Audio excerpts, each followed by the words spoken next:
श्री श्री राधा माधव की जय। श्रीमद् भगवद गीता की जय। हे कृष्ण करुणा सिंधो दीनबंधो जगतपते गोपेश गोपिका कांत राधा कांत नमोस्तुते। श्रीमद् भगवद गीता का दूसरा अध्याय श्लोक संख्या 45 का भी हम पाठ करेंगे।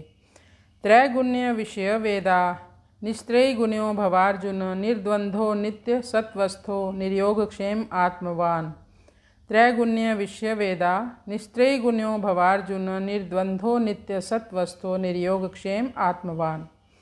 जबकि वेद तीनों गुणों से युक्त हैं, क्योंकि पीछे के श्लोकों में भगवान ने बताया कि जो वेदों के आंतरिक तात्पर्य को नहीं जानते वो सोचते हैं वेदों का तात्पर्य केवल स्वर्ग की प्राप्ति करना ही है। ऐसे अभिपश्चित मूर्ख लोग केवल वेद के अलंकारिक भाषा के प्रति वेद के मनोरम वचनों के तरफ आकर्षित होते हैं, वो भगवत प्राप्ति नहीं करते। इसलिए भगवान अर्जुन से यहाँ कह रहे हैं वेद तीनों गुणों का वर्णन करने वाले हैं। इसलिए हे अर्जुन, निस्त्रयी गुण्यो भवार्जुन, तुम इस पृथ्वी के तीनों गुणों से ऊपर उठो। तुम सभी प्रकार के द्वंद्वों से यानी लाभ हानि, मान अपमान, जय और विजय, इन सब से ऊपर उठो। निर्द्वंद्व बनो और नित्य सत्व अवस्था, नित्य सत्व गुण में अवस्थित रहो, यानी हमेशा भगवत परायण रहो। निर्योग क्षेम, यानी तुम अपनी लाभ हानि और सुरक्षा की चिंता मत करो। आत्मवान बनो, आत्मा में स्थित रहो। इसका अनुवाद करेंगे।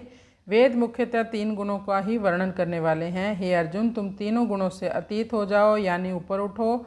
समस्त प्रकार के द्वंद्वों जैसे सुख दुख, मान अपमान, जय विजय से अतीत हो जाओ। लाभ तथा सुरक्षा की चिंताओं से मुक्त होकर आत्म प्रायण होकर विशुद्ध सत्व में स्थित हो जाओ।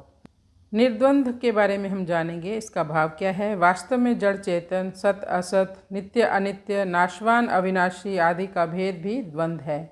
योग और क्षेम की चाहना भी द्वंद्व है। द्वंद्व होने से सब कुछ भगवान ही है, इस वास्तविकता का अनुभव नहीं होता।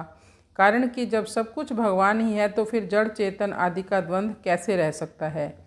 इसलिए भगवान ने अमृत और मृत्यु, सत और असत दोनों को अपना स्वरूप दिखाया। अमृतम चैव मृत्युश्च सद सच्चाम अर्जुन। एक ही विषय में एक ही वस्तु में दो भाव कर लेना द्वंद्व है, परंतु जहाँ विषय वस्तु अलग अलग होते हैं वहाँ द्वंद्व नहीं रहता। जैसे प्रकृति और पुरुष, ये दोनों अलग अलग हैं। जड़ और चेतन दोनों अलग हैं, इनमें द्वंद्व भाव नहीं हो सकता। ऐसे ही संसार में से विमुख होकर भगवान के सन्मुख हो जाना द्वंद्व नहीं है, परंतु केवल संसार में ही दो भाव रखना, जैसे राग द्वेष, हर्ष शोक, सुख दुख आदि हैं, तो ये द्वंद्व हो जाएगा और इसी द्वंद्व में मनुष्य फंसता जाता है। तो कृष्णाय वासुदेवाय हरये परमात्मने प्रणत क्लेश नाशाय गोविंदाय नमो नमः। हरि शरणम जय गो माँ जय गोपाल।